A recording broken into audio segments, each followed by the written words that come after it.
several of my pieces already. One of Christ praying in the Garden of Gethsemane, and he had been thinking about this piece for a number of years, and we finally got together to collaborate on it.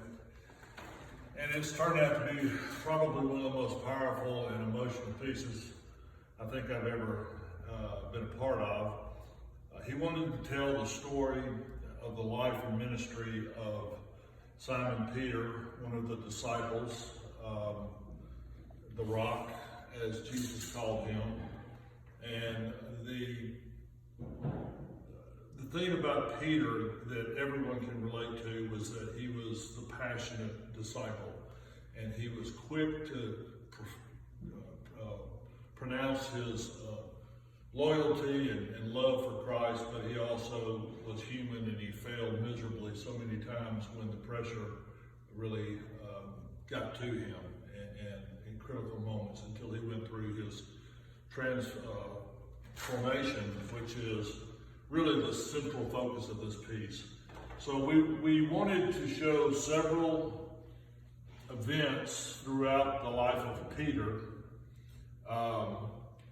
accumulating with this transformation after the crucifixion and resurrection of Christ. One of the favorite Bible stories about Peter was when they were going across the Sea of Galilee, and it got stormy, I believe, and Christ calmed the storm and walked out on the water, and Peter began to walk towards Christ, and once he took his eyes off of Christ, he began to sink in the water. It's a pain I've done many times. Typically, it's called lack of faith, because like we all are when we take our eyes off Christ and put them on ourselves or the world, we begin to fail. The next little vignette is Peter and Christ, symbolically Christ giving him the keys to heaven.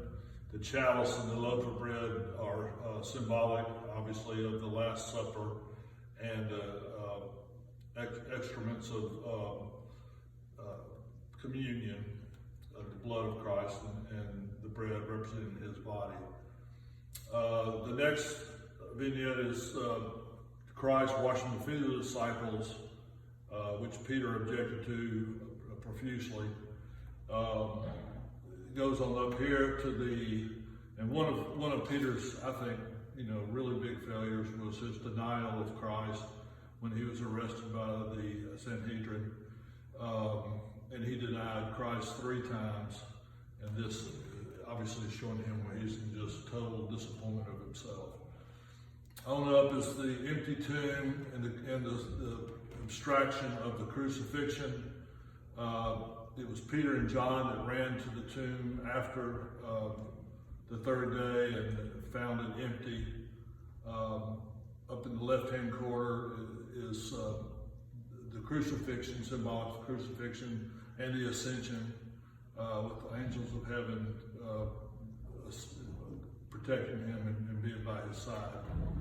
This represents after the ascension in Christ, is above us all, above the world, and taking care.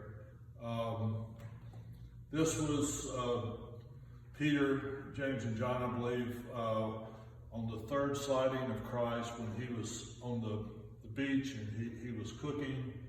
They had not come. Peter was very disappointed in himself for his denial. He went back to being a fisherman. They were catching up, and Christ said, "Throw your net over to the right side of the boat."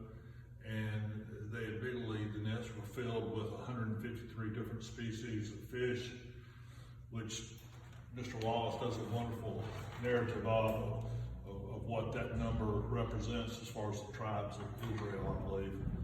And then Peter comes ashore. He eats with Christ. He's completely transformed at this point in his life. And Christ says, you no longer need to be a fisherman, but a fisherman of men. And these are my sheep. my flock that I need for you to watch, and on you I'll build my church. And then ultimately his greatest moment when he was most close to Christ was his own crucifixion, where he asked to be crucified upside down. He wasn't worthy to be crucified in the same manner as Christ. So it's a tremendous piece to work on. It really is, I think, has so much emotion that you can pull from it. So anyway, thank you.